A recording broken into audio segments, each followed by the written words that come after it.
بلا اول کان قبلہ ولا آخر بلا آخر یکون بعدہ الذی قصرت عن رؤیتہ ابصار الناظرین وعجزت عن نعتہ اوہام الواصفین الذی ابتدع بقدرتہ الخلق ابتداء واخترعہم علی مشیتہ اختراعا ثم سلک بهم طریق ارادتہ وبعثہم علی سبیل محبتہ والصلاة والسلام علی الاول العدد وصاحب الابد اسرتہ خیر الاسر وعطرتہ خیر العطر وشجرتہ خیر الشجر نبتت فی حرم بسقت فی کرم سیدنا و مولانا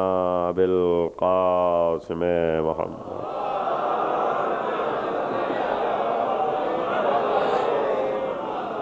واہل بیتہ الطیبین الطاہرین المعصومین المظلومین الذین اذھب اللہ عنہم الرجس وطہرہم تطہیرا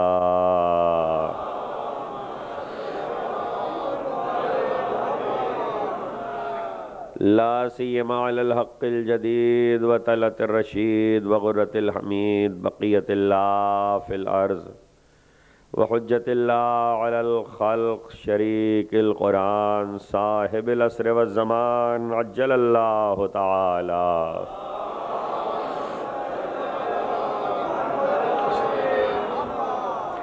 ولعنت الدائمۃ الباقیۃ علی اعدائہم ومنکر فوائلہم وغاصب حقوقہم اجمعین من یوم ظلمہم الی یوم الدین اما بعد فقد قال اللہ سبحانہ وتعالی فی محکم کتابہ الحکیم ونرید ان نمن علی الذین استضعفوا فی الارض نجعلہم ائمہ ونجعلہم الوارثین صلوات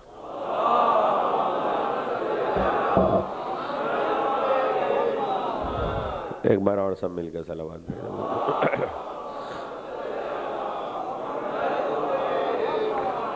امام بارگاہ حسینیہ زہرا میں آپ حضرات عشرہ اربعین کے سلسلے کی 5ویں تقریر سماعت فرما رہے ہیں بعنوان شرح زیارت وارثہ نصف کے مرحلے پر ہماری گفتگو آج پہنچ رہی ہے ذکر ہے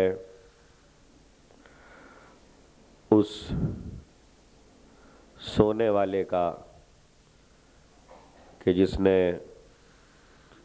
ابدی آرام گاہ میں سونے سے پہلے کائنات کو جگانے کا فریضہ ادا کیا جس سرزمین کا جس خطے کا انتخاب حسین نے قیامت تک کے لیے کیا یا حسین نے کیا یا خدائے حسین نے کیا کربلا کی زمین کا انتخاب فرماتے ہیں حضرت صادق آل محمد امام جعفر صادق علیہ السلام کہ اللہ نے خلقت آدم سے 24,000 برس قبل کربلا کی زمین کو منتخب کیا اور یہ 24,000 سال برسبیل تذکرہ عرض کر دوں کہ جب بھی انبیاء کی تخلیق سے آدم کی خلقت سے پہلے کے سالوں کا ذکر آتا ہے تو اس سے ہمارے یہ سال مراد نہیں ہوتے جو چاند اور سورج سے بنتے ہیں بلکہ لائٹ ایئرز مراد ہوتے ہیں جنہیں نوری سال کہا جاتا ہے اور ان کی طوالت ہمارے سالوں سے کہیں زیادہ ہے لائٹ ایئرز کے ایک دن میں ہمارے 50,000 سال گزرتے ہیں تو 24,000 سال لائٹ ایئرز کے خلقت آدم سے قبل اللہ نے اس زمین کو منتخب کیا حسین کے لیے اور اس زمین کو فضیلت عطا کی، قیامت تک کے لیے حسین کو زمین پر رہنا ہے۔ حشر کے بعد یہ زمین اٹھا لی جائے گی اور جنت میں شامل کر دی جائے گی۔ اس طرح کے جملے بھی معصومین کی حدیثوں میں قابل شرح ہیں کہ جنت میں شامل کر دیے جانے کے کیا معنی ہیں۔ اس لیے کہ اس زمین کو بلند کر دیا جائے گا جسے پروردگار نے منتخب کیا ہے، کیا پتہ چند اسی قسم کی زمینوں کا مجموعے کو اللہ نے جنت کہا ہو۔ سوچنے کی بات ہے، کبھی اگر جنت پہ تفصیل سے گفتگو ہوئی تو عرض کریں گے کہ مفہوم جنت قرآن میں کیا ہے۔ یہ طے ہے کہ جنت پہ ایمان رکھنا جنت اور جہنم پر واجب ہے، اس لیے کہ ختمی مرتبہ رسالت مآب صلی اللہ علیہ وآلہ وسلم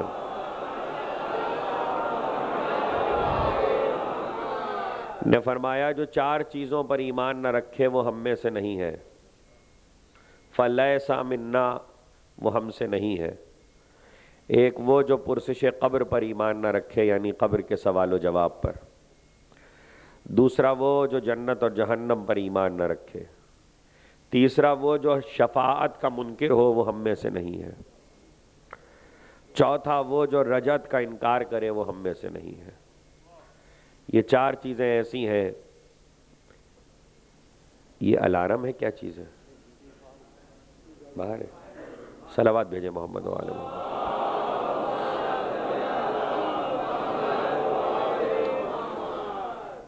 ان چار چیزوں پر ایمان رکھنا واجب ہے۔ جنت کی تفصیل اپنی جگہ پر، لیکن اس خطے کا انتخاب اپنی جگہ پر۔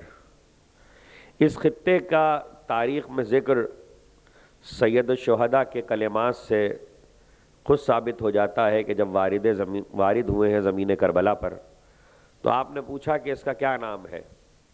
لوگوں نے کہا غازریہ ہے، ماریہ ہے، نینوا ہے، شط فرات ہے، کربلا ہے۔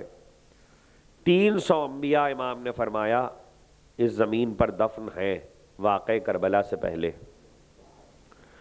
2 نبی تاریخ امامت کے ایسے ہیں، تاریخ نبوت کے ایسے ہیں کہ جن کا تعلق اس سرزمین سے ہے۔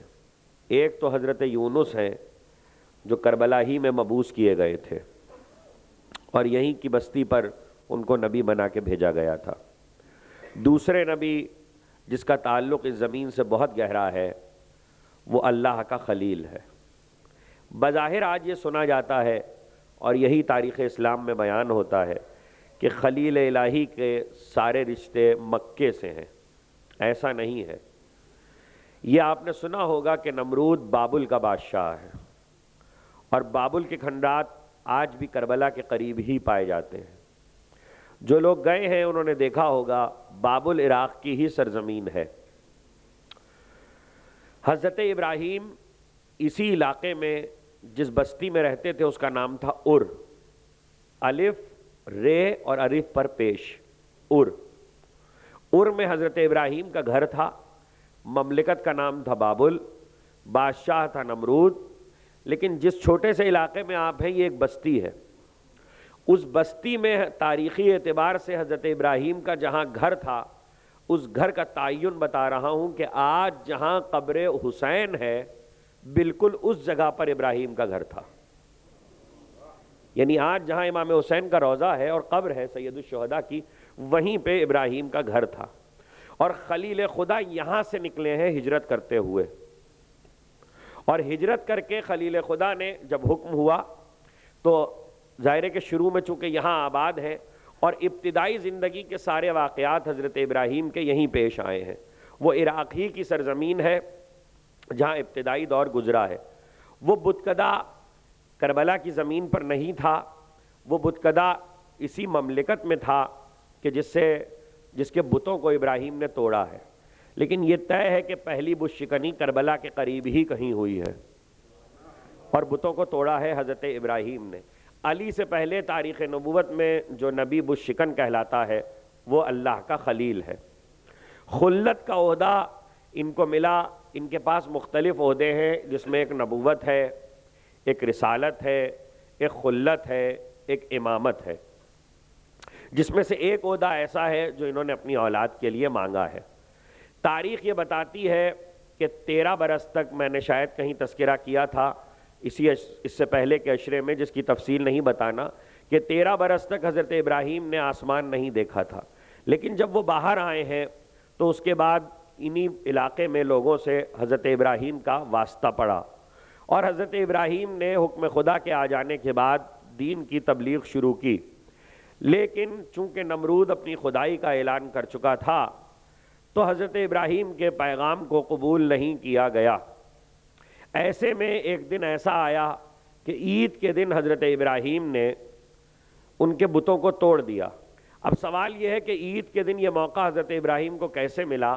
حالانکہ تاریخ میں عید کسی بھی قوم کی ہو، عید کے دن مذہبی عبادت کی جگہوں پر ہمیشہ بھیڑ زیادہ ہوتی ہے، لیکن ماضی کی جتنی قومیں تھیں وہ عید کبھی بھی اپنے شہر میں نہیں منایا کرتی تھیں، بلکہ اس کا طریقہ یہ تھا کہ وہ عید منانے کے لیے اپنے شہروں سے نکل جاتے تھے اور شہر کے شہر خالی کر دیتے تھے۔ شہر خالی تھا، بتکدے میں کوئی نہیں تھا، اس وقت حضرت ابراہیم نے بتوں کو توڑا۔ ایک جملہ کہنے کو دل چاہتا ہے، اے خلیل خدا، بڑی بہادری کا کام تھا۔ توجہ کیجئے گا، اے خلیل الہی، بڑی بہادری کا کام تھا۔ آپ نے بتوں کو توڑا ضرور، آپ بت شکن ہیں ضرور، لیکن ایک بات طے ہے کہ کسی بت پرست کے سامنے آپ نے بت کو نہیں توڑا۔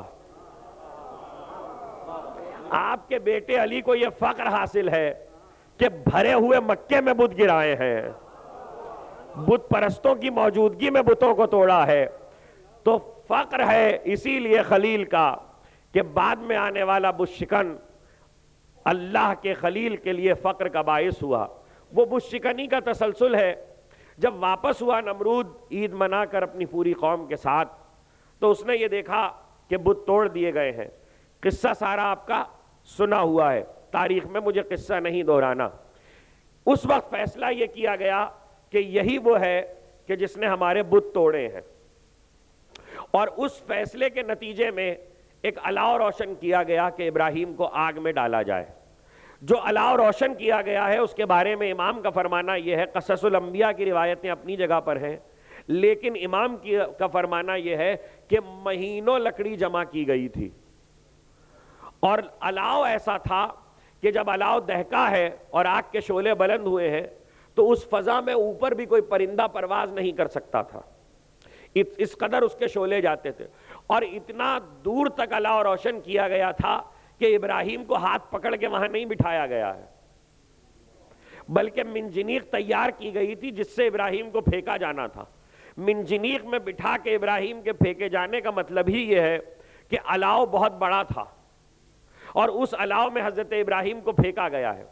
کہتے ہیں کہ جس وقت حضرت ابراہیم کے لیے یہ الاؤ روشن کیا گیا اور اس کو دہکایا جا رہا ہے اور اس کے شعلے بڑھ رہے ہیں اور تیاری ہے، ابراہیم منجنیق میں بٹھا دیے گئے ہیں، اس وقت خدا کی دو مخلوقات ایسی ہیں جو اپنا اپنا کام کر رہی ہیں۔ ایک مخلوق وہ ہے، دیکھیے دونوں مخلوق بہت چھوٹی ہیں، ایک مخلوق زمین پہ رہتی ہے، ایک دیواروں پہ۔ جو دیواروں پہ رہتی ہے وہ چھپکلی ہے، جو زمین پہ رہتی ہے وہ مینڈک ہے۔ مینڈک نے یہ کیا کہ اپنے منہ میں تھوڑا تھوڑا پانی لے کر آتا ہے دریا سے، اور اس پانی کے ذریعے اس پانی کو لا کے جہاں تک پہنچ سکتا ہے وہ پھینکنے کی کوشش کرتا ہے اس الاؤ پر تاکہ آگ ٹھنڈی ہو جائے۔ یہ معصوم کا بیان ہے۔ دوسری طرف چھپکلی ہے جو پھونک مار رہی ہے، اور آگ کے بارے میں آپ کو معلوم ہے کہ آگ پہ جب پھونک ماری جاتی ہے تو آگ بھڑکتی ہے۔ تو چھپکلی کا مقصد تھا آگ کو تیز کرنا، مینڈک کا مقصد تھا آگ کو بجھانا۔ لیکن نہ تو چھپکلی کی پھونکوں سے آگ تیز ہو سکتی تھی، نہ مینڈک کی کلیوں سے آگ بجھ سکتی تھی، مگر تاریخ نبوت کے ان دونوں واقعات کو تاریخ امامت میں امام نے بیان کیا، اور دونوں واقعات اپنی جگہ پہ رکھے ہوئے ہیں۔ اور آج بھی اسی لیے اسلام میں ایک حکم پایا جاتا ہے، اور حکم یہ ہے کہ چھپکلی کو مارنا ثواب، مینڈک کو مارنا منع۔ اس فلسفے کو سمجھ لیجئے گا۔ تاریخ نبوت میں آگ کے واقعات دو بڑے ہیں، ایک ابراہیم کے ساتھ جس کو بڑی شہرت ہوئی، دوسرا واقعہ اصحاب اخدود کا ہے۔ شہرت اسے نہیں ہوئی لیکن قرآن نے اس واقعے کو بھی بیان کیا ہے، اور قرآن نے اس واقعے کو اس لیے بیان کیا ہے کہ اس میں مظلومیت ہے اس واقعے میں، اور مظلومیت یہ ہے کہ ایک نبی نے اپنی قوم پر تبلیغ کی ہے۔ یہ واقعہ پیغمبر اکرم رسالت مآب صلی اللہ علیہ وآلہ وسلم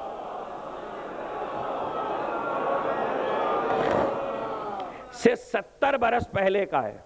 70 برس پہلے کے اس واقعے میں ایک نبی نے جو زمانہ فترت کے ہیں، بہت مختصر سی قوم پر مبعوث کیے گئے ہیں، ان پر انہوں نے تبلیغ کی ہے، اور ظاہر ہے کہ زمانہ فترت میں کوئی صاحب شریعت نہیں ہوتا، اس لیے بہت مختصر سی قوم پر ان کو ہادی بنایا گیا تھا، لیکن ان کی تبلیغ کا اثر جن لوگوں نے قبول کیا تو ان سے بادشاہ کی لڑائی ہوئی۔ لڑائی میں مومنین مارے گئے، جو بچ گئے انہیں گرفتار کر لیا گیا، اور حکم یہ دیا گیا کہ ان کو آگ میں ڈال دو۔ آگ میں پھینکنے کے لیے خندق کھودی گئی، بہت گہری اور بہت بڑی، اور اس خندق میں آگ دہکائی گئی، اور آگ دہکانے کے بعد جب شعلے بھڑکنے لگے تو بادشاہ نے ان گرفتار قیدیوں سے کہا کہ اب ان کے ہاتھ پیر کھولو، اپنے ہرکاروں سے کہا ان کے ہاتھ پیر کھولو، اور چاروں طرف سے فوجیں گھیرے کھڑی تھیں، اور حکم تھا کہ خود آگ میں کودو، تمہیں پھینکا نہیں جائے گا، تم خود آگ میں جاؤ۔ اب مومنین کے لیے اس وقت فیصلے کا مسئلہ تھا، اس لیے کہ اعلان یہ کیا گیا تھا جو بادشاہ کے ساتھ ہو وہ باہر آ جائے، جو نبی کے ساتھ ہو وہ آگ میں کود جائے۔ مومنین کو اپنا ایمان ثابت کرنا تھا، یہی ان کا امتحان تھا۔ وہ آگ میں کودنا شروع ہوئے۔ کہتے ہیں کہ جب آگ میں جانے والے مومنین کی قطار اتر رہی تھی آگ میں، اور وہ بے خوف و خطر اپنے آپ کو آگ میں پھینک رہے تھے، تو اسی وقت ایک عورت بھی اس قوم میں تھی جو اس نبی پر ایمان لائی تھی، اور اس کی گود میں ایک بچہ بھی تھا۔ اس گود کے بچے کو لے کے وہ عورت آگ کی خندق کے قریب آئی، اور ایک بار اس کے قدم رکے۔ جیسے ہی اس کے قدم رکے تو گود کا بچہ جو بولتا نہیں ہے وہ بچہ بولا، اور اس بچے نے کہا اماں ہم حق پر ہیں، کچھ کہہ رہا ہوں، اماں ہم حق پر ہیں، اس لیے بے دھڑک آگے بڑھ جاؤ۔ بچے کو بولتے دیکھا تو ماں آگے بڑھ گئی، ماں کود گئی۔ اللہ کو مجھے نہیں معلوم کہ ماں کی ادا پسند آئی ہے بچے کی۔ اللہ نے ہوا کو حکم دیا کہ اس آگ کا رخ موڑ دو، ہوا نے آگ کے رخ کو موڑا، اور وہ جلتے ہوئے شعلے بادشاہ کے خیموں پہ جا کے گرے، تو فوج بھی جلی، بادشاہ بھی جلا۔ تھوڑی دیر کے بعد جب اس خندق میں دیکھا گیا تو پھول کھلے ہوئے تھے، اہل ایمان بیٹھے مسکرا رہے تھے۔ تاریخ میں ایک بات تو طے ہو گئی، میں واپس ابراہیم تک جاؤں گا، لیکن آگ کے دو معرکے ہیں، ایک خلیل خدا کا ہے، ایک مومنین کا ہے۔ وہاں خلیل کے لیے آگ گلزار ہوئی تھی، یہاں مومنین کے لیے ہوئی۔ اور ایک بات طے ہو گئی کہ جو آگ مومنین کے لیے گلزار ہوئی ہے، ہوا نے اس کے رخ کو موڑا ہے اور جانے کتنوں کو جلا دیا۔ مجھے جملہ کہنے دیجئے، آگ کربلا میں خیموں میں لگائی ضرور گئی تھی، لیکن اللہ جانتا ہے کہ جو لوگ حق پہ ہوتے ہیں تو ہوا آگ کے رخ کو موڑ دیتی ہے۔ 1400 سال سے سب جل رہے ہیں حسین والے محبوب۔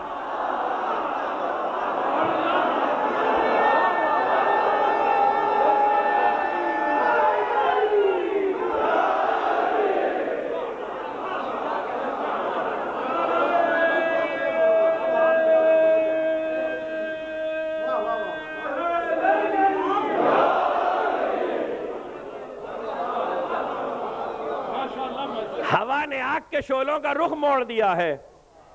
ہوا کہاں کہاں آگ کو لے کے جا رہی ہے۔ اب یہ عقیدت کا جملہ ہے، اگر علم پہ تقریر ہوئی اسی عشرے میں تو شاید تفصیل بیان کر دوں، لیکن ایک عقیدت کا جملہ سن لیجئے۔ ہوا کیوں نہ آگ کے شعلوں کو موڑ دے گی؟ چلتی جو ہے عباس کے پھریرے کے سائے میں۔ ہاں یہ اطاعت کی منزلیں ہیں کہ جو خدا کا اطاعت گزار ہو جائے، کائنات اس کی اطاعت گزار ہو جاتی ہے۔ جملہ میں نے کہا ضرور عقیدت میں ہے، لیکن عقیدت کا جملہ نہیں ہے۔ حضرت ابو الفضل پہ جب گفتگو کروں گا تو اس وقت عرض کروں گا کہ متی کے معنی کیا ہوتے ہیں۔ متی کے معنی ہی یہ ہوتے ہیں کہ خدا جو خدا کا اور خدا کی حجت کا متی ہو جائے، کائنات کی ہر شے اس کی متی ہو جاتی ہے۔ اسی لیے آج تک عباس کے علم کے سائے میں ہوا کے رخ مڑے ہوئے ہیں، اور قیامت تک مڑے رہیں گے. جس کو ہوا کی زد سے بچنا ہے وہ عباس کے علم کے سائے میں آ جائے. آپ نے دنیا نے غور نہیں کیا کہ دنیا میں کچھ چیزیں ایسی ہیں جو ایک دوسرے کی ضد ہیں. ہوا کا کام چراغوں کو بجھانا ہے. ہوا چراغوں کو بجھا دیا کرتی ہے، لیکن یہاں ہوا الٹا کام کر رہی ہے. چراغوں کے شعلوں کو کہیں اور لے کے جا رہی ہے اور ہوا کے دوش پہ چراغ جل رہے ہیں. تو کسی کا تو معجزہ ہے جو ہوا کے دوش پہ چراغ جل رہے ہیں. اور آج اہل ایمان کا یہ واقعہ جو اصحاب اخدود کا ہے کہ ہوا نے رخ کو موڑ دیا، ساری قوم جل گئی میں بادشاہ کے، اہل ایمان بچ گئے. ہمارے لیے آسانی سے لوگ کہہ دیتے ہیں اجی آپ کس سے تقابل کرتے ہیں اہل ایمان کا؟ وہ تو خلیل خدا تھے جن کے لیے آگ گلزار ہوئی تھی. وہ خلیل خدا تھے، وہ خلیل الہی تھے. یہ تو اہل ایمان ہے نا. اللہ نے ان کے لیے آگ کو گلزار کیا کہ نہیں کیا؟ طے ہو گیا کہ اہل ایمان کے لیے بھی گلزار ہوتی ہے. تو اب کیا پریشانی ہے اگر کوئی یا حسین کہتا ہوا شعلوں پہ سے گزر جائے اور آگ اسے نہ جلائے؟ تو یہ آگ کا ماتم یوں ہی تھوڑی عزاداری میں رکھا ہوا ہے. جس قوم نے سب سے پہلے کیا، کیا کروں عزاداری پہ گفتگو ہے تو دو چار جملے تو کہوں گا. جس قوم نے سب سے پہلے کیا وہ مسلمان نہیں تھے. تاریخ میں آگ کا ماتم جس نے سب سے پہلے کیا ہے وہ مسلمان نہیں ہے. برما کے کچھ لوگوں کا جہاز فرات کے ساحل پہ اترا تھا، اور جس وقت اترا تھا اس وقت شام غریبہ کا منظر انہوں نے دیکھا تھا. تو اس کی وجہ سے جب انہیں یہ پتا چلا یہ مسلمانوں کے رسول کا اور اس کے نواسے کا گھرانہ ہے، تو وہ برما واپس آئے تو انہوں نے آگ کا ماتم ایجاد کیا. تب سے اب تک ہو رہا ہے. آگ کا ماتم برمیوں کی دین ہے، اور وہاں سے پورے ہندوستان میں اور ہندوستان سے آگے تک بڑھ گیا. ہمیں اس پہ بحث نہیں ہے کہ اس میں حق کیا ہے باطل کیا ہے. دیکھیے جو حق ہوتا ہے وہ بول کے بتا دیتا ہے حق ہے. چلتے ہوئے شعلوں پہ شعلے ٹھنڈے ہو جائیں، انسان کو نقصان نہ پہنچے، یہ خود ہی حق ہے. اس بات کا ہونا، اور سب سے بڑی بات یہ ہے کہ یہ نصرت میں ہو رہا ہے، یہ اتباع میں ہو رہا ہے. اور اتباع میں چھوٹا سا عمل بھی لکھ لیا جاتا ہے. ذرا سا اتنا سا عمل بھی ہو، کیا حیثیت تھی اس کی کہ جو پھونک مار رہی ہے، اور کیا حیثیت تھی اس کی جو پانی پھینک رہا ہے. نہ اس کے پانی سے آگ بجھے گی، نہ اس کی پھونکوں سے تیز ہوگی، لیکن عمل لکھا ہوا ہے. ایک بغض ابراہیم میں، ایک حب ابراہیم میں، ایک خلیل خدا کی محبت میں، ایک خلیل خدا کی دشمنی میں. دونوں کے عمل لکھے ہوئے ہیں. تو طے ہو گیا کہ چھوٹا سا ہی عمل کیوں نہ ہو. دیکھیے یہ دشمنی اور دوستی کا معاملہ بڑا سنگین ہے، لوگ اس کو سمجھتے نہیں ہیں. دشمنی اور دوستی کے معاملات میں بعض عمل ایسے ہوتے ہیں کہ جس میں احکامات تبدیل ہو جایا کرتے ہیں. آپ کو پتا ہے حالت احرام میں شکار کھیلنا منع ہے، حالت احرام میں جانور کو مارنا منع ہے. حد ہے کہ مچھر کو نہیں مار سکتے، وہ کاٹتا رہے، آپ کچھ نہیں کر سکتے. لیکن ایک جانور ایسا ہے حشرات الارض میں سے کہ جس کو مارنا منع نہیں ہے حالت احرام میں.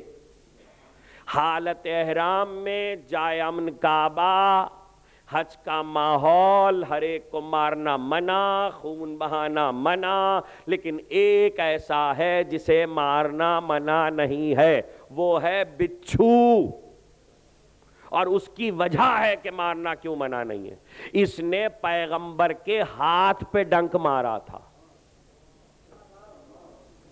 اس لیے حالت احرام میں بھی نہیں بخشا جائے گا.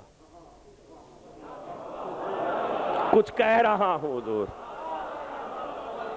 دیکھیے دو حکم ہے اس طرح کے تاریخ میں. ایک حکم یہ ہے کہ جب فتح مکہ ہوئی ہے تو پیغمبر نے سب کو امان دی ہے، یہاں تک کہ یہ کہہ دیا جو اس کے گھر میں چھپ جائے آ جائے اسے بھی امان. لیکن کہا کہ یہ 6 آدمی بروایت 7 آدمی بروایت 9 آدمی یہ وہ ہیں کہ اگر کعبے کے پردے کے پیچھے بھی چھپ جائیں تو ان کو قتل کیا جائے گا، اس لیے کہ انہوں نے پیغمبر سے بے ادبی کی ہے، گستاخی کی ہے. تو اب ایک بات تو طے ہو گئی نا کہ رسول کو اذیت پہنچائے، رسول کو ڈنک مارے، ہیں رسول کو تکلیف پہنچائے حالت احرام میں کعبے کے پردے کے پیچھے بخشا نہیں جائے گا. یعنی جائے امن پہ بھی اس کے لیے امن نہیں ہے. جس نے رسالت کو تکلیف پہنچائی ہو تو جو ہاتھ پہ ڈنک مارے جب وہ نہیں بخشا جائے گا تو جو رسول کے دل پہ ڈنک مار رہا ہو.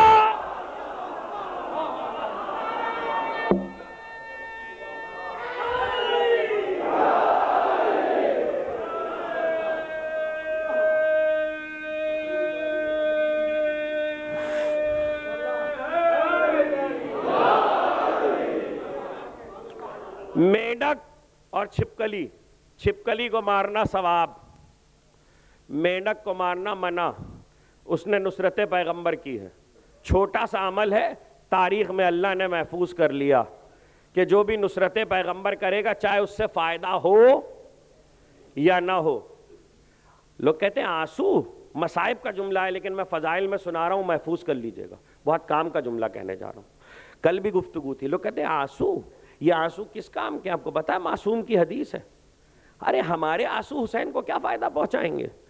نہ پہنچائیں, بہہ تو رہے نصرت حسین میں. ایک تو یہ بات ہے, اور دوسری حدیث سن لیجئے. پتا ہے معصوم نے فرمایا کہ یہ آنسو ملائکہ لے جاتے ہیں. یہ تو حدیث اپنی جگہ پر ہے کہ رومال زہرا میں جگہ پاتے ہیں, سیدہ کے رومال میں اور چادر میں جگہ پاتے ہیں. نہیں, اس کے علاوہ بھی حدیث ہے کہ ملائکہ لے جاتے ہیں. کہاں؟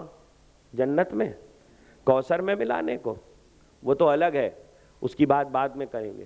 ملائکہ لے جاتے ہیں کربلا اور سید الشہداء کے زخموں پہ رکھتے ہیں, زخم بھرتے ہیں حسین کے ان آنسوؤں سے. ان آنسوؤں کی کبھی بے توقیری نہ کیجیے گا. بات چونکہ درمیان میں آ گئی تھی اس لیے کہہ دی, میں ابھی مصائب کی طرف نہیں مڑا ہوں. یہ ایک قطرہ بھی اتنا قیمتی ہے کہ سید الشہداء کے زخموں کا مرہم ہے, تو اس کو کوئی ہلکا نہ سمجھے. اپنی توقیر پہچانے عزادار, اور توقیر اس لیے بتائی جاتی ہے کہ جن کے رتبے ہیں سوا ان کو سوا مشکل ہے. اس توقیر کو بتاتے رہنا چاہیے. تو چھوٹا سا عمل بھی ضائع نہیں ہوتا نصرت معصوم میں. حضرت ابراہیم کے لیے آگ گلزار ہو گئی, اور اس کے بعد مجھے آگ کا قصہ سارا نہیں سنانا. حضرت ابراہیم کو حکم ہجرت ہو گیا. ار سے نکلے تو مختلف ملکوں سے ہوتے ہوئے جب اسماعیل گھر میں پیدا ہو گئے تو پھر اللہ نے حکم دے دیا کہ مکے پہنچ جاؤ. ابراہیم کا میں آگے بڑھ جاؤں گا, ایک جملہ سن لیجئے. ابراہیم کا سفر کربلا سے کعبہ. ابراہیم نبوت کو لے کے آئے ہیں کربلا سے کعبے, کعبے پہ لا کے نبوت کو چھوڑ دیا. رسول سے 5000 پہلے نبوت اور اسلام کعبے پہ آ کے رکا ہے. اب اسلام اور نبوت کو واپس جانا ہے اپنی منزل تک. ہجرت ابراہیم کو سمجھ لیجئے گا, اس نبوت اور اسلام کو واپس جانا ہے. اس لیے حسین پھر نبوت کو کعبے سے کربلا تک لے کر آئے ہیں. اگر کربلا کے آگے نبوت کی کوئی اور منزل بھی ہوتی تو نبوت وہاں چلی جاتی, لیکن کربلا نبوت کی آخری منزل ہے. اس لیے کہ آپ کہیں گے نبوت کی آخری منزل کیسے؟ آئے تو حسین ہے. جی نہیں, حسین منی وانا من الحسین, حسین مجھ سے ہے اور میں حسین سے ہوں. یہ نبوت کی آخری منزل ہے. ابراہیم اپنے بیٹے اور بیوی کو لے کر کعبے میں آئے, اس جگہ پر آئے ہیں کہ جہاں پر ایک درخت ہے اور وہ مکہ ہے. اللہ نے حکم دیا ہے وادی غیر ذی زر میں چھوڑ آؤ. ابراہیم کا قصہ سارا آپ کا سنا ہوا, مجھے جملے کی شرح کرنی ہے اس لیے کچھ مطالب آپ کی خدمت میں عرض کرنا ہے. کہا اس درخت کے پاس چھوڑ دیا, قرآن کا بھی یہی بیان ہے, اور وہاں پر ایک درخت تھا, تاریخ بھی یہی بتاتی ہے. ابراہیم چھوڑ کے چلے تو پیچھے مڑ مڑ کے دیکھتے جاتے تھے اور کہتے جاتے تھے پروردگار اپنی اولاد کو, اپنے گھر والوں کو, اپنی بیوی کو, بچے کو میں چھوڑے جا رہا ہوں وادی غیر ذی زر میں. اور جب ہاجرہ نے پوچھا کس پہ چھوڑے جا رہے ہو تو کہا کہ میں اللہ کے بھروسے پر. ہاجرہ مطمئن ہو گئی. کہتے ہیں کہ وہیں پہ زمزم, جب اسماعیل نے ایڑیاں رگڑی تو زمزم نکل آیا. زمزم نکلا تو جو پانی نکلا تو پرندے آئے. پرندے آئے تو گزرتے ہوئے قافلوں نے جب پرندوں کا آنا دیکھا تو قافلے ٹھہرنے لگے. سب سے پہلا جو قافلہ ٹھہرا وہ قبیلہ بنو جرہم ہے. قبیلہ بنو جرہم وہ ہے کہ جس میں حضرت اسماعیل کی شادی ہوئی ہے، اور یہ لوگ جو آئے ہیں یہ سریانی بولتے ہیں۔ حضرت ابراہیم کی زبان عبرانی ہے، بعضوں نے الٹا بھی کہا ہے، تاریخ میں اس پر بحث ہے کہ ابراہیم کی اپنی زبان سریانی تھی اور یہ آنے والے عبرانی بولتے تھے۔ بہرحال شادی جو ہوئی تو دونوں کے رشتے سے گھر میں دو زبانیں مل کر بولی جانے لگیں، دو زبانوں کے ملنے نے ایک نئی زبان ایجاد کی جسے عربی کہتے ہیں۔ پہلا شخص جس نے عربی بولی ہے وہ اسماعیل ہیں، اسماعیل کے گھر میں عربی بولی گئی ہے۔ یہ سارے قصے مجھے آپ کو نہیں سنانے ہیں۔ ابراہیم کا عر سے لے کر مکے تک کا سفر، مکے سے ابراہیم کی واپسی، اور اس کے بعد پھر مکے آنا، اور اب پروردگار کا یہ حکم دینا کہ ابراہیم ہمارے لیے گھر تعمیر کرو اسی جگہ پر، اور ابراہیم نے گھر کو تعمیر کیا۔ اب جیسے جیسے گھر تعمیر ہوتا جا رہا ہے ابراہیم کی یادگاریں بنتی جا رہی ہیں۔ گھر تعمیر ہوا، اس گھر کے طواف کا حکم آیا، طواف کیا، حجر اسود اللہ نے جبریل کے ہاتھ بھیجا، وہ حجر اس میں لگایا گیا۔ صفا و مروہ کی پہاڑیوں پر ابراہیم آدم نے بھی حج کیا تھا، اب وہ آثار ختم ہو چکے تھے، ابراہیم نے صفا و مروہ کی پہاڑیوں کے درمیان ان جگہوں کو مقرر کیا، اس لیے کہ ہاجرہ نے وہاں پر سعی کی تھی۔ ایک یادگار یہ قائم ہوئی، ایک یادگار اسماعیل کے پیروں کی قائم ہوئی، ایک یادگار جب گھر بنا لیا تو گھر بنا کر دیکھا تو دروازے پر کوئی پردہ نہیں تھا، تو جناب ہاجرہ نے اپنی چادر کو پردہ بنا کے لٹکایا، یہ کعبے کا پہلا پردہ تھا۔ چونکہ چادر سیاہ تھی اس لیے ہمیشہ کعبے کا پردہ سیاہ ہونے لگا۔ ابراہیم تاریخ نبوت کے وہ نبی ہیں کہ جن کی زندگی کی یادگاریں اسلام میں بہت ہیں۔ کتنی عجیب بات یہ ہے، نبی ہے پرانا، پروردگار یادگاریں رکھنی تھی تو رسول کی رکھتا، اپنے خلیل کی یادگاریں ہمارے لیے چھوڑ رہا ہے، اور وہ بھی واجب کر رہا ہے کہ ہاجرہ کا عمل بھی واجب، ابراہیم کی بنائی ہوئی یادگاروں پہ حج بھی واجب، اور پھر وہ پردہ جو بعد میں پردہ کعبے کا ہو گیا جس پہ پردہ بننے لگا، یہ بھی یادگار ہے۔ یہ ساری یادگاریں ہیں نا ابراہیم کی، انہی یادگاروں پہ تو ہمیں گفتگو کرنا ہے۔ دیکھیے وہ ایک چھوٹی سی چادر تھی جو دروازے کا پردہ بنا تھا، اور دروازے کا وہ پردہ بعد میں اتنا بڑا ہو گیا کہ ملکوں سے بن بن کے جانے لگا۔ 1963 میں پاکستان میں کعبے کا غلاف بنا، اور جب بنا تو مولانا مودودی اس وقت زندہ تھے، انہوں نے کہا کہ اس کعبے کے غلاف کو پورے ملک میں پہلے لے جاؤ۔ توجہ کیجئے گا، پورے ملک میں گشت کرایا گیا۔ جب گشت کرایا گیا تو تقریباً 1,30,00,000 آدمیوں نے اس کی زیارت کی، لوگ اسے چومتے تھے، آنکھوں سے لگاتے تھے، پورے ملک میں احترام کے ساتھ وہ گشت کرتا تھا۔ بنا تھا پاکستان کی کھڈیوں میں، تیار ہوا تھا پاکستان کی مشینوں سے، دھاگا پاکستان کا تھا، کپڑا جاپان کا تھا، بن رہا تھا عرب کے لیے۔ کچھ کہہ رہا ہوں، یہ غلاف تیار ہو رہا تھا جاپان کے ریشمی کپڑے سے، اور تیار ہو رہا ہے، اور مولانا مودودی کی قیادت میں پورے ملک میں اس کا جلوس پھرایا جا رہا ہے۔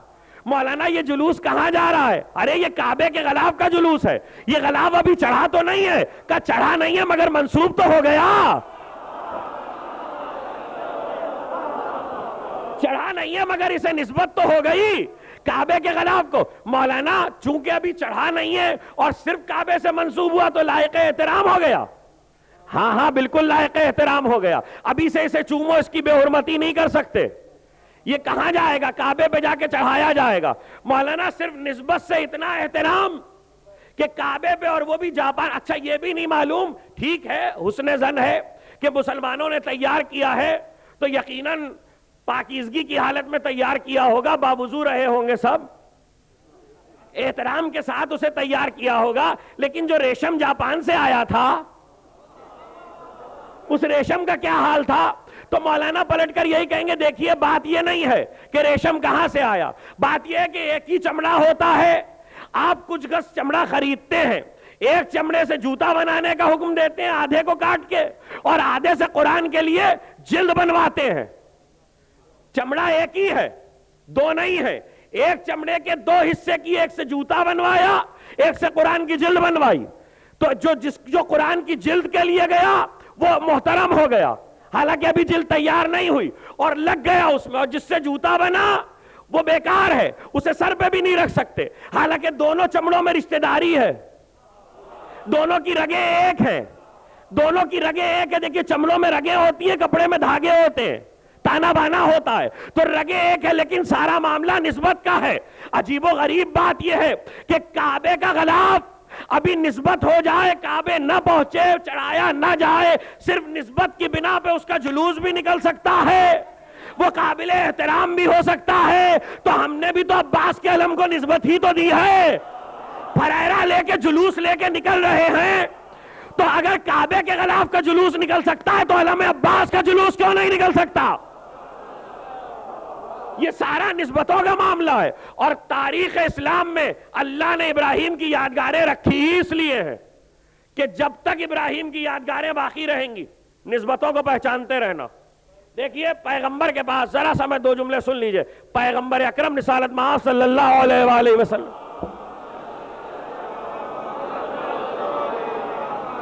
یہ وہ حاجرہ والا غلاف تو نہیں ہے نا, وہ اول تھا, وہ قابل احترام تھا. پیغمبر کے پاس ایک شخص آیا, اس نے آ کر کہا کہ یا رسول اللہ, میں نے منت مانی تھی کہ اگر میرا فلاں کام ہو جائے گا تو میں جنت کی ڈیوڑی اور حور کی پیشانی کو بوسہ دوں گا. غضب خدا کا, کیسی کیسی منتیں لوگ مانتے ہیں. جنت کی ڈیوڑی اور حور کی پیشانی کو بوسہ دوں گا. پیغمبر نے کہا تو تجھے کیا پریشانی ہے؟ کہ یا رسول اللہ کام تو ہو گیا, منت کیسے پوری کروں؟ کہ جاؤ اپنی ماں کے قدم چومو, باپ کی پیشانی چومو. پیغمبر کہہ رہے ہیں, توجہ کیجئے گا, اپنے ماں کے قدم چومو اس لیے کہ جنت ماں کے قدموں کے نیچے ہے.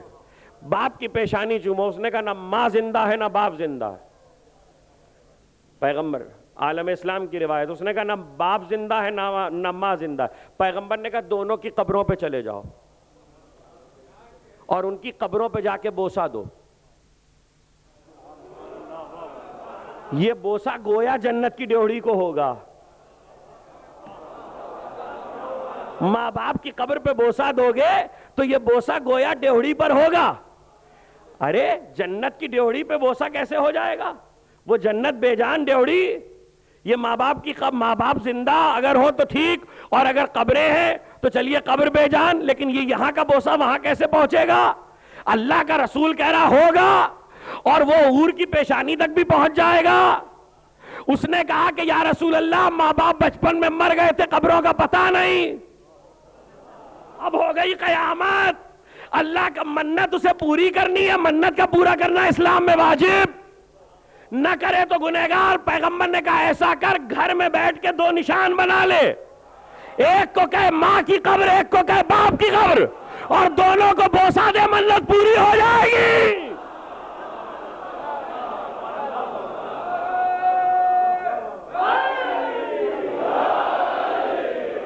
گھر میں بیٹھ کے نشان بنا لو. میں نے یہ قصہ آپ کو یوں ہی نہیں سنا دیا, گھر میں بیٹھ کے نشان بنا لو. یہ جو گھر میں بیٹھ کے نشان بنائے گا یہ ماں باپ کی قبریں نہیں ہیں. دیکھیے اب جنت کی ڈیوڑی سے لے کے اس گھر کے نشان تک کتنے فاصلے آ گئے؟ ماں نہیں ہے, ماں کی قبر, قبر نہیں ہے اس کا نشان, 3 فاصلے آ گئے ہیں. 3 فاصلوں سے ہوتا ہوا بوسہ پہنچ جائے گا. بوسہ پہنچ رہا ہے, 3 فاصلوں سے ہوتا ہوا پہنچ جائے گا. سبحان اللہ. ایک آدمی منت پوری کرنا چاہے تو 3 فاصلوں سے ہوتا ہوا بوسہ پہنچ جائے, 3 وسیلوں سے. اور ہمارے ہاں وسیلہ ہی کہاں ہے؟ ہم تو براہ راست عباس کے علم سے علم منسوب کیا ہوا ہے. توجہ کیجئے گا, امیر المومنین کے پاس آ کے کسی نے پوچھا کہ مولا میں وہیں رکا ہوا ہوں, کعبے کے پردے کو پکڑنے کا کیا ثواب ہے؟ کیا کعبے کے پردے کو پکڑ کے دعا مانگنے کا کوئی حکم ہے؟ علی نے کہا سمجھ لو دامن توحید تھامے ہوئے ہو. اے عقیدت مندو, اس سے زیادہ اچھا جملہ آپ کے لیے کیا نظر کروں؟ علی نے کہا دامن توحید تھامے ہوئے ہو. ارے یہ تمہارے ہاتھ کا جاپانی کپڑے کا بنایا ہوا تمہارے کاریگروں کا کپڑا, یہ غلاف پکڑو تو دامن توحید تھامے ہوئے, کہیں شرک نہیں ہو رہا. اب سمجھ لینا یہ علم کا پھریرا نہیں ہے, دامن عباس ہے.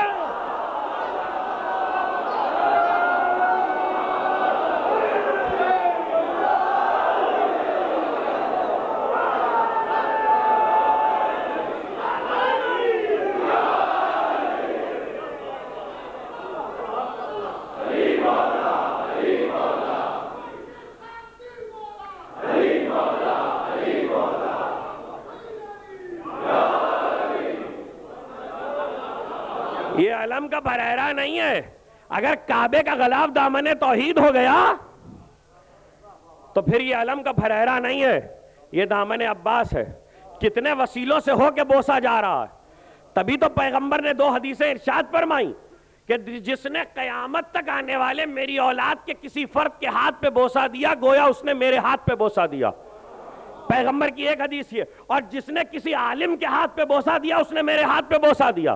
پیغمبر نے دونوں رشتے بیان کر دیے کہ میری میراث میں زیارت وارثہ پہ ہوں. میری میراث خون سے بھی جائے گی, علم سے بھی جائے گی. اس بات کو یاد رکھنا. ادھر سے امام اعظم آ رہے ہیں, ادھر سے امام صادق جا رہے ہیں. امام صادق کی جوانی کا زمانہ ہے, پیغمبر کا عصا ان کے ہاتھ میں ہے. اور ایک بار امام صادق کے ہاتھ میں عصا دیکھ کے امام اعظم نے کہا آپ بوڑھے تو نہیں ہیں, جوانی میں عصا کیوں رکھا ہوا ہے؟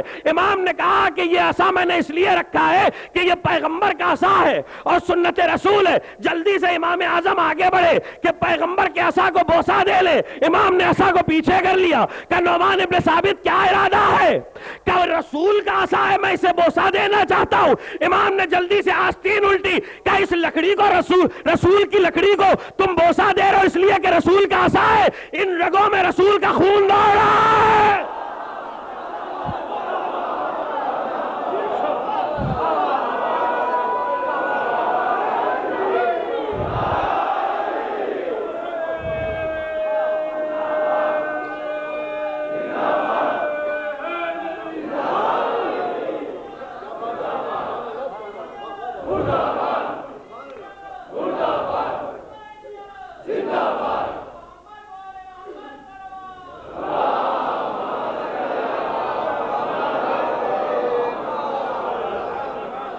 اے نعمان ابن ثابت, بوسا دینا ہے تو اس ہاتھ پہ دو. یہ پوست رسول کا پوست ہے, یہ گوشت رسول کا گوشت ہے, یہ خون رسول کا خون ہے. بوسا دینا ہے تو اس ہاتھ پہ دو. تو پہچانو نا کہ نسبت کہاں ہے, پہچانو کہ وسیلہ کہاں ہے. کہا اس خاک پہ بوسا دے لے جو نشان تو اپنے گھر میں بنائے گا. یہ میں نے حدیث واقعہ کیوں سنایا؟ اس مقصد کے لیے سنایا ہے کہ راوی نے کہا مولا اگر رسول کی قبر تک نہ پہنچ پائیں تو کیا کریں؟ توجہ کیجئے گا. اگر رسول کی قبر تک نہ, ہمارے یہاں کی بالکل صحیح حدیث ہے, ائمہ نے علماء نے اسے بہت لکھا ہے, اگر رسول کی قبر تک نہ پہنچ پائیں تو کیا کریں؟ اگر سید الشہداء کی قبر تک نہ پہنچ پائیں تو کیا کریں؟ امام نے فرمایا گھر میں پاکیزہ مٹی لے کے ایک قبر بناؤ اور اس قبر کے پاس کھڑے ہو کے رسول کو سلام کرو تو گویا تم نے قبر نبی کو سلام کیا. اس قبر کے پاس کھڑے ہو کے حسین کو سلام کرو تو گویا تم نے حسین کو, قبر حسین کو سلام کیا. یہ نسبتیں, ان نسبتوں کو لوگ یاد رکھیں. یہ نسبتوں, ابراہیم کی ساری یادگاریں اسی لیے موجود ہیں آج تک. ارے قربانی کا بکرا سمجھ میں آ رہا ہے, یہ وہ تو نہیں ہے جو جنت سے دمبا آیا تھا, یہ وہ تو نہیں ہے جو آپ خرید رہے ہیں 1.25 لاکھ کا, 1.5 لاکھ کا. میں نہیں پتا یہاں کتنے کا بکتا ہے, کراچی میں تو اشتہار ہوتے ہیں. 1.25 لاکھ کا بکرا, 1.5 لاکھ کا بکرا, 2 لاکھ کا. جو جتنا قیمتی لائے گا اس کی اتنی ہی بڑی قربانی ہے. ہائے ہائے ہائے. اور اللہ کا حکم کیا ہے شریعت کا؟ شریعت کہہ رہی ہے دیکھو جو بکرا تم خرید کے لائے ہو اس کی رسی کا بھی احترام کرو. جی نہیں, پتہ ہے آپ کو حکم یہ ہے کہ جس کیل سے رسی باندھی ہے اس کیل کو آگ میں کبھی مت ڈالنا. یہ حکم ہے شریعت کا کہ جس کیل سے قربانی کے بکرے کی رسی باندھی ہے اس میخ کو کبھی آگ میں مت ڈالنا, اس کا احترام کرنا. پروردگار یہ بکرا اول تو وہ نہیں ہے اور اس پر اس کی رسی اور رسی پہ کیل اور اس کیل کا احترام, اور صرف احترام نہیں بلکہ حکم پیغمبر اکرم نے فرمایا کہ میدان محشر کے دن یہ بکرا شفیع ہوگا, جو قربانی کرے گا اس کی شفاعت کرے گا. معلوم یہ ہوا کہ قربانی بزرگوں کی شفیع ہوتی ہے. بزرگوں کا مطلب جو صاحب قربانی ہے. اب جو بھی قربانی کی جائے گی وہ قربانی شفاعت کا حق رکھتی ہے. بکرا جس پہ شریعت کا اطلاق نہیں ہوتا, گائے, اچھا چلیے بکرا تو ٹھیک ہے, گائے تو نہیں آئی تھی, ارے اسماعیل کے لیے گائے تو نہیں آئی تھی, اونٹ تو نہیں آیا تھا. آپ کہیں گے حکم شریعت ہے, چلیے ٹھیک ہے, حکم شریعت ہے, اجازت ہے ہر چیز کے لیے. تو اب ساری چیزیں قربانی میں جو جا رہی ہیں یہ شفیع ہوں گی, یعنی روز محشر شفاعت کریں گی. کیوں؟ آپ نے قربان کیا ہے راہ خدا میں, نیت اللہ جانتا ہے, ہم تو حسن ظن ہی سمجھ رہے ہیں, اچھی نیت سے کیا ہوگا. آپ نے راہ خدا میں قربان کیا ہے, یہ میدان حشر میں آپ کی شفاعت کرے گا. ایسا بکرا, ایسا جانور کہ جس پہ شریعت کا اطلاق نہیں ہوتا, اس کی شفاعت کے قائل ہو, آل رسول کی شفاعت کے قائل نہیں ہو. بکرا شفیع ہو جائے تو مان لو آل رسول شفیع ہو جائے. اور اب جملہ لے جائیے, بہت کام کا ہے. قربانی شفیع ہوتی ہے, مسئلہ بکرا نہیں ہے. مسئلہ یہ کہ جو قربانی تم کرو گے وہ شفاعت کرے گی صاحب قربانی کی. ابراہیم نے بکرا نہیں قربان کیا, اسماعیل کو لٹایا.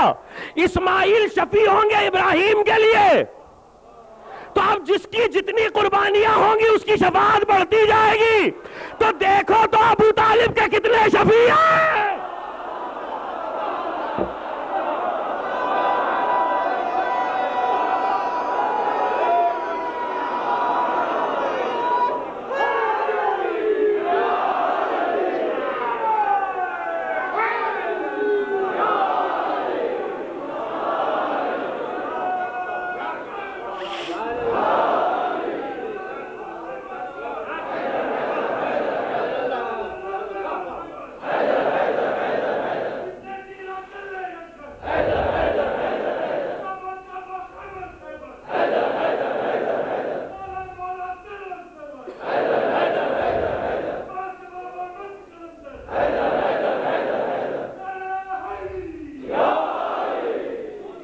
دیکھو قرآن ایک اصول دے چکا, وَمَن يُعَظِّمْ شَعَائِرَ اللَّهِ فَإِنَّهَا مِن تَقْوَى الْقُلُوبِ.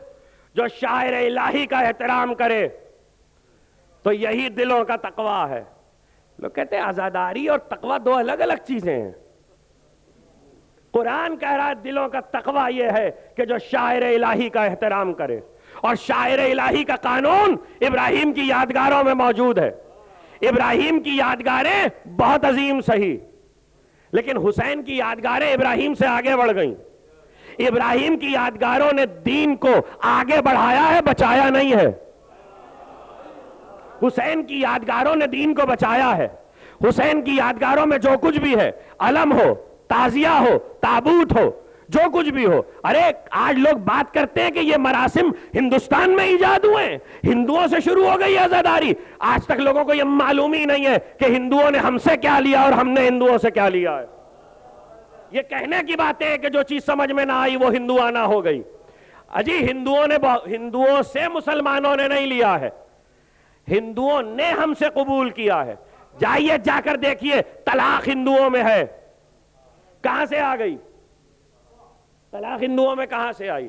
اور عزاداری کے مراسم اگر براہ راست حسین ہندوستان آ گئے ہوتے تو کہنا آسان تھا کہ ہندوؤں سے شروع ہوئے. حسین ہندوستان نہیں آئے ہیں, حسین تو عرب میں رکے. تو عرب سے جو لوگ عزاداری لے کے آئے وہ کہیں نہ کہیں سے ہوتے ہوئے تو آئے ہیں.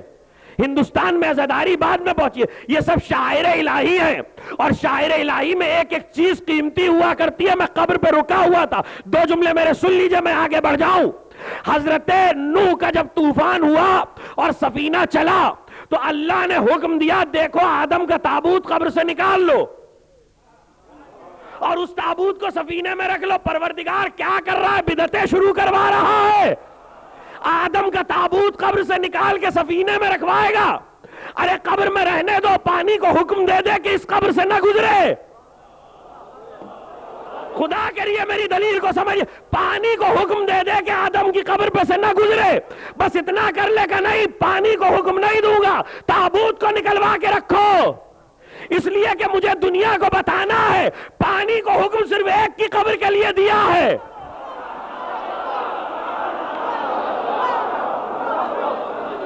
وہ فضیلت میں آدم کو نہیں دے سکتا کہ پانی رک جائے, وہ حسین کی فضیلت ہے.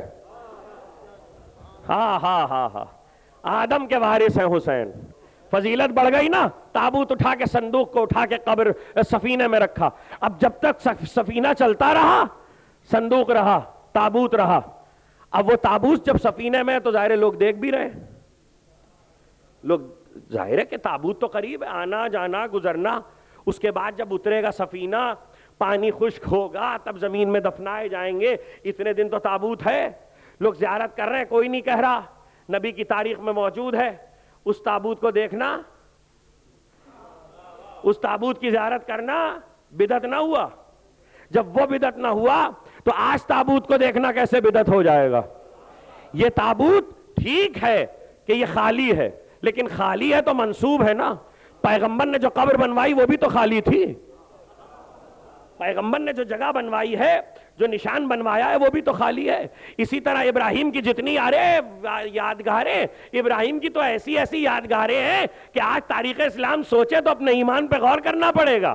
یہ جو حتیم کی جگہ جس کے باہر سے طواف کرتے ہیں، ابھی صفدر صاحب سے بات ہو رہی تھی، یہ جو حتیم کی جگہ جس کے باہر سے طواف کرتے ہیں، یہ پائیں باغ ہے جناب ہاجرہ کے گھر کا، رہتی اس کے اندر ہے، جناب ہاجرہ کعبے کے اندر رہتی ہیں، یہ پائیں باغ ہے۔ جب جناب ہاجرہ کی وفات ہوئی تو اس میں دفن ہوئی، جب اسماعیل کی وفات ہوئی تو اس میں دفن ہوئے، جب اسماعیل کے بیٹے کی وفات ہوئی تو اس میں دفن ہوئے، جب اسماعیل کی بہو کی وفات ہوئی تو اس میں دفن ہوئی۔ کم سے کم 4 نہیں تو 2 قبریں ہاجرہ اور اسماعیل کی تو طے ہے تاریخ میں کہ اسی حتیم میں ہے، اور آج عالم اسلام طواف کر رہا ہے باہر سے، کعبے کے ساتھ 2 قبروں کا طواف ہو رہا ہے، طواف حرام نہیں ہو رہا، قبر کا طواف جائز ہے۔ اگر وہاں قبر کا طواف جائز ہے تو قبر حسین کا طواف کیوں جائز نہیں ہے؟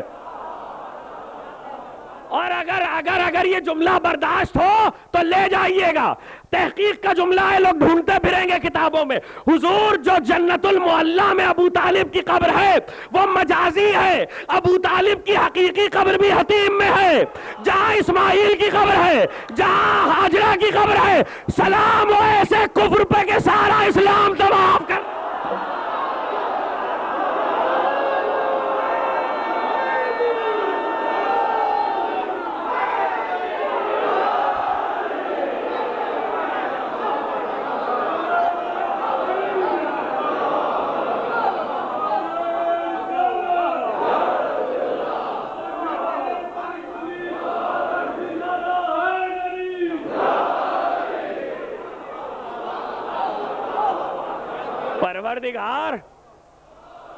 پروردگار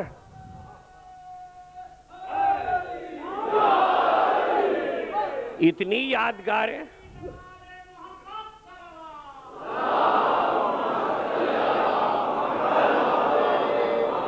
دیکھیے آج 5ویں تقریر ہے اور ابھی ہم شرح کرتے ہوئے 5ویں جملے تک بھی نہیں پہنچ پائے ہیں، ابھی ہم ابراہیم خلیل تک پہنچے ہیں، ان کی وراثتوں کا ذکر کر رہے ہیں۔ ظاہر زیارت کا بہت حصہ باقی ہے، لیکن زیارت کو اگر شخصیتوں پہ تقسیم کیا جائے تو 4 تقسیم ہوتی ہیں۔ پہلا حصہ سید الشہداء، دوسرا انصار حسین، تیسرا علی اکبر، چوتھے عباس۔ تو اب باقی بچی ہیں 5 تقریریں۔ میں چاہتا یہ ہوں کہ میں ان شخصیتوں کا بھی ذکر کروں کہ جو اس زیارت میں شامل ہیں۔ کل کی تقریر ظاہر ہے کہ شب شہادت ہے، تو حضرت ابو الحسن علی ابن موسیٰ الرضا علیہ السلام کی حیات پر ہی ہوگی، اور ہم اپنے موضوع کو ایک دن کے لیے روکیں گے اس لیے کہ کل معصوم کا ذکر ہوگا۔ تو باقی بچتی ہیں 4 تقریریں، اور 4 تقریروں میں ابھی ہمیں انصار کا بھی ذکر کرنا ہے، شہزادے کا بھی، اور حضرت ابو الفضل کا بھی۔ تو ظاہر ہے کہ آج کی حد تک جتنا ذکر ہو پایا، وقت کامل ہونے جا رہا ہے، ابراہیم کا، اور باقی بچے موسیٰ اور عیسیٰ۔ تو اب پرسوں جب تقریر شروع ہوگی تو موسیٰ، عیسیٰ اور باقی جو ٹکڑے باقی ہیں زیارت وارثہ کے، یہ ابراہیم کی وراثت۔ اتنی یادگاریں حضرت ابراہیم خلیل کی، پروردگار یہ اتنی یادگاریں تو نے کیوں چھوڑ دی ہیں؟ کہ اسی لیے چھوڑ دی ہیں کہ یہ شاعر الہی ہیں، اور شاعر الہی کا احترام امت پہ واجب کر دیا ہے۔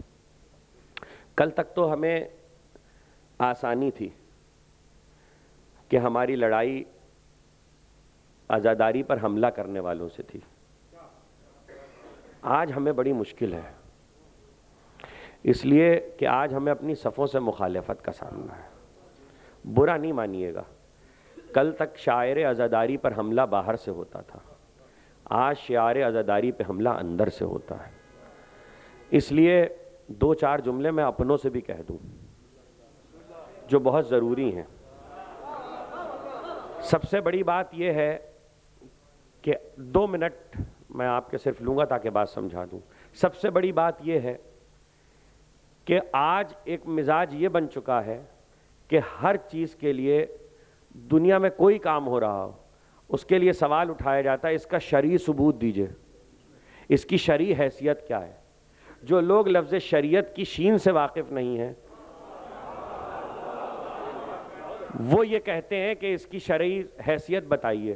لوگوں کو یہ نہیں معلوم کہ شریعت میں احکامات کی 5 قسمیں ہوتی ہیں اور جتنے حکم ہیں انہی 5 میں ہے، 5 سے باہر کوئی نہیں ہے۔ واجب، حرام، مستحب، مکروہ، مباح۔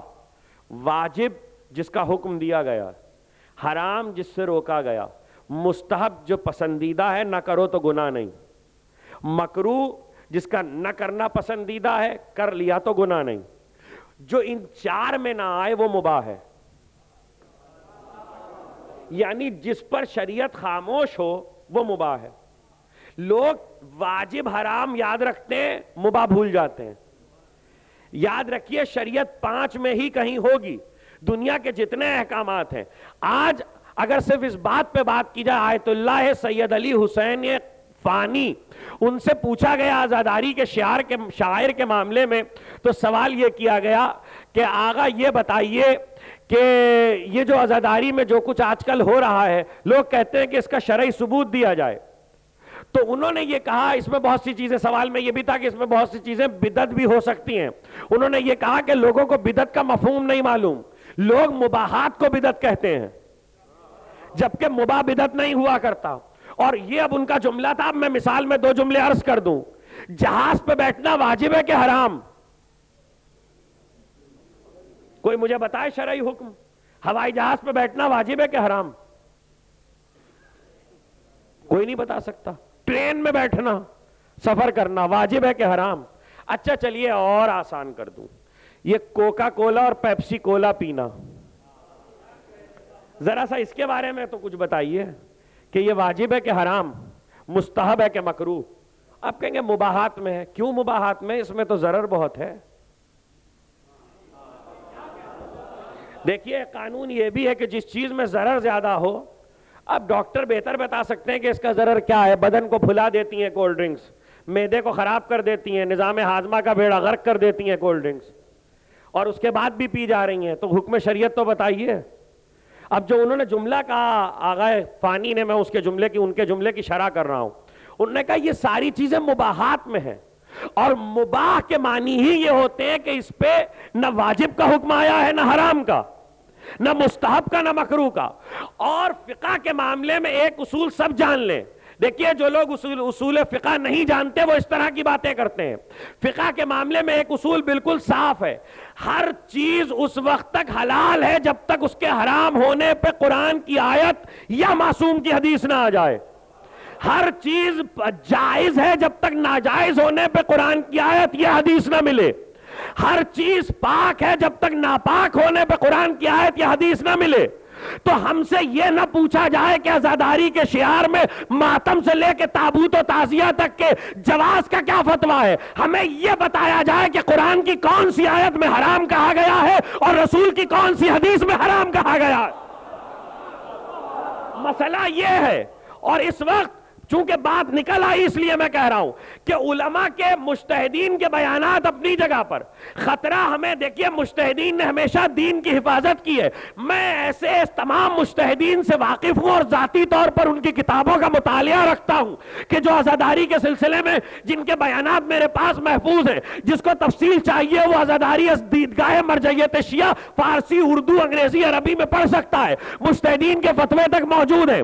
سب سے بڑا مسئلہ ضرر کا آتا ہے۔ آیت اللہ روحانی سے پوچھا گیا، عام طور پر ہمارے مجتہدین کا کہنا کہ اگر ضرر واقع ہو، یعنی اگر خطرہ اس بات کا ہو کہ انسان ہلاک ہو جائے گا قمع لگانے سے یا زنجیر لگانے سے، خون بہنے سے، تو اس صورت میں پرہیز کرے۔ آیت اللہ روحانی سے پوچھا گیا کہ اس صورت میں قمع اور زنجیر کے لیے کیا حکم ہے؟ انہوں نے کہا اگر مر جانے کا یقین ہو تب بھی جائز ہے۔ اب یہ ان کا فتویٰ ہے. دیکھیے میرے پاس بہت سے فتوے. خطرہ یاد رکھیے گا، علماء نے ہمیشہ دین کی حفاظت کی. تقریر ختم ہو گئی. علماء نے ہمیشہ دین کی حفاظت کی ہے. خطرہ ان لوگوں سے ہے جو نہ عالموں میں ہے نہ جاہلوں میں ہے. دین کو خطرہ ان لوگوں سے ہے جو نہ تو عوام میں ہے نہ علماء میں ہے، بلکہ صحیح طور پر دین کو نہیں پہنچا رہے ہیں. میں کسی کو کچھ نہیں کہہ رہا ہوں، لیکن خدا کے لیے آل محمد کے دین کو اس طرح سے نقصان نہ پہنچایا جائے کہ آنے والے وقت میں ساری دین کی بنیادیں کمزور ہو جائیں. عزاداری کے سلسلے میں آج ابراہیم سے لے کے جو کچھ آج تک ہمارے پاس آیا ہے، ابراہیم کی یادگاریں ہوں یا حسین کی یادگاریں ہوں، یہ سب شاعر اللہ ہیں. اور ہمارے تمام علماء اس کے قائل ہیں کہ شاعر الہی کا احترام بہت ضروری ہے، خاص طور پر جب حسین سے تمسک ہو جائے. اور یہ بھی یاد رکھیے گا کہ اگر ان پر واجب کا فتویٰ نہ ہو، اگر مستحب کا فتویٰ نہ ہو کہ یہ کام مستحب ہے، تو ایک بات تو طے ہے کہ یہ مباح ہے. یہ طے ہے کہ یہ مباح ہے. اور مباح کے معنی یہ ہے کہ یہ کرنے میں کوئی حرج نہیں ہے. تو جو کر رہے ہیں انہیں کرنے دیجئے، جو نہیں کر رہے ان سے کہا بھی نہیں جا رہا کہ وہ کریں. یہ تمام عزاداری کے معاملات ہیں. یہ کہنا بہت ضروری تھا، اس لیے کہ ہم یادگاروں پہ گفتگو کر رہے ہیں. تقریر یہاں رک رہی ہے اور انشاءاللہ کل یہیں سے آنے والی تقریروں میں مسلسل ہو جائے گی. بتوفیق الہی، بتائید محمد و آل محمد. یاد رہے کہ عزاداری میں جتنے شاعر ہیں لہو کا بہانہ کہتے ہیں کہ بھائی کے سر کو نوک نیزہ پہ دیکھ کے زینب نے ہودج کی چوب پر اپنی پیشانی کو پٹکا. علی کی بیٹی نے ہودج کی لکڑی پر اپنی پیشانی کو پٹکا تو لہو بہا. زخمی ہوئی نا پیشانی، زینب کی پیشانی زخمی ہوئی، خون بہنے لگا. یہ بھائی کی یاد تھی جس نے زینب کو تڑپایا تھا. ارے اس حسین کی یاد جو کبھی زینب کو تڑپاتی تھی، کبھی سکینہ کو. سب سے زیادہ مصیبتیں جب کسی نے میرے امام سے پوچھا مولا مصیبتیں کہاں پڑیں، کہا سب سے زیادہ مصیبتیں شام شام شام. مولا شہادت تو آپ کی میراث ہے، کیا یہ بھی ہماری میراث ہے کہ مائیں بہنیں بے مخنہ و چادر بازاروں اور درباروں میں اور منادی ندا دے رہا ہو حاضہ السبایا من بناتے رسول اللہ، حاضہ السبایا من بناتے رسول اللہ. اور سب سے کٹھن مرحلہ جب امام سے پوچھا گیا مولا شام میں سب سے کٹھن مرحلہ کیا تھا، کہا سب سے کٹھن مرحلہ دربار یزید میں داخلہ تھا. ہمیں دربار یزید میں یوں لایا گیا جیسے ترک و دیلم کے غلام لائے جاتے ہیں.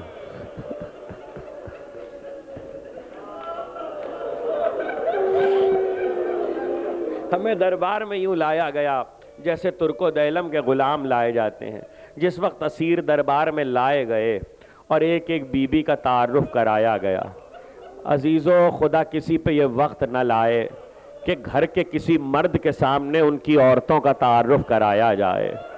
سید الساجدین کے ہاتھوں میں ہتھکڑی، پاؤں میں بیڑی، کمر میں لنگر اور خولی تازیانہ لیے ہوئے آگے بڑھا اور کہتا یہ علی اکبر کی ماں ام لیلہ ہے، یہ بیوہ حسن قاسم کی ماں ام فروا ہے، یہ علی اصغر کی ماں ام رباب ہے، یہ علی کی چھوٹی بیٹی ام کلثوم ہے. اور ایسے میں بیویوں نے زینب کو گھیر لیا.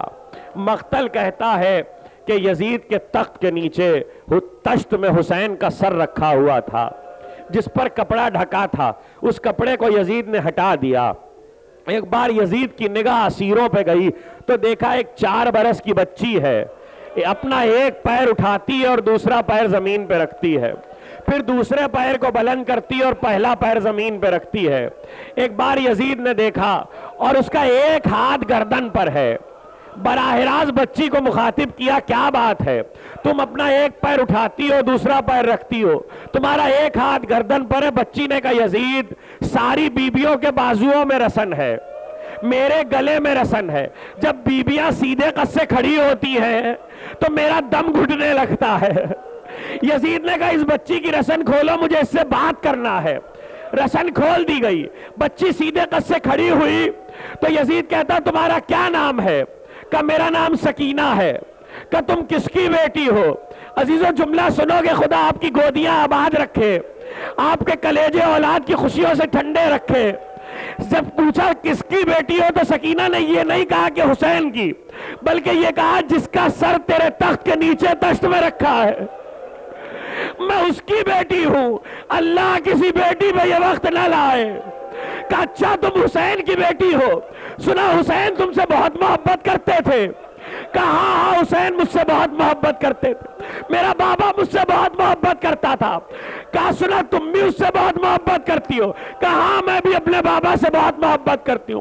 کہا ہم تو تب جانے کہ جب تمہارا باپ تمہارے پاس آ جائے۔ سکینہ آگے بڑھی ہاتھوں کو پھیلا کے، ایک بار یزید نے کہا ایسے نہیں، کہ جہاں ہو وہیں سے آواز دو، حسین خود تمہارے پاس آئے۔